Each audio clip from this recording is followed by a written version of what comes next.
une grande partie de notre hydratation, elle ne vient pas de l'eau que l'on boit, elle vient de l'eau que l'on mange, c'est-à-dire les fruits, les légumes et les aliments germés.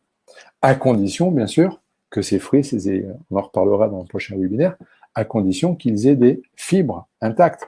Le problème, c'est que dans notre société occidentale, notre consommation, elle est nettement inférieure. L'OMS préconise que 60% de notre alimentation soit riche en fruits, légumes, aliments à fibres.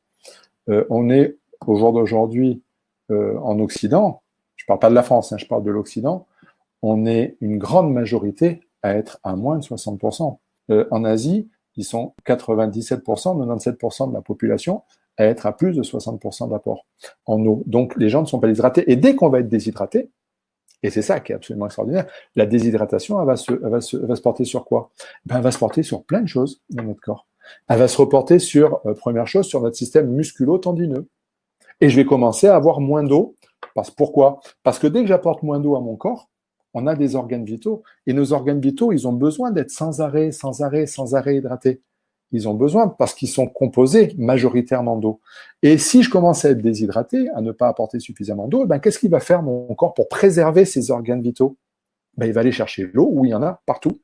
Il va les prendre dans les réserves. Et les réserves, elles sont où? Elles sont déjà dans nos muscles et nos tendons. Et là, je commence à me déshydrater au niveau musculo-tendineux. Et là, qu'est-ce qui va se passer? Je vais répéter des gestes. Je suis caissière, je suis kiné, peu importe, je suis tennisman, je suis coureur, peu importe mon activité professionnelle ou sportive, je commence à répéter des gestes. Je suis jardinier et je vais commencer à tondre mes rosiers, c'est la période au printemps. Et là, répétition du geste, je vais commencer à faire des tendinites. Et le plus naturellement du monde, on est conçu comme ça, nous autres humains, c'est la culture de la déresponsabilisation. Qu'est-ce qu'on va dire? Si je me suis fait ma tendinite, c'est parce que j'ai coupé les rosiers, ou c'est parce que ma raquette n'est pas bien adaptée, ou parce que j'ai répété mon geste à la caisse et que j'ai pas fait une formation geste-posture, etc. Alors, on va aller rejeter la faute sur le geste. Sauf que non.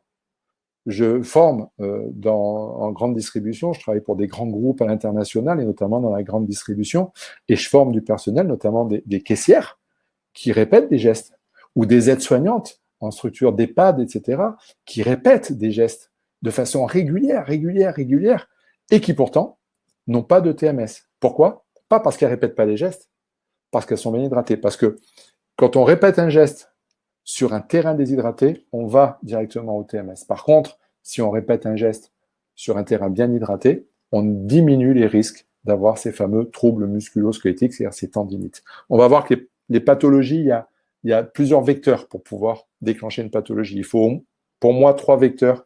Il faut le geste déclencheur, il faut le terrain qui prédispose, donc là, en l'occurrence, la déshydratation, et puis il faut un vecteur émotionnel derrière qui vient le déclencher, qui est le déclencheur du process.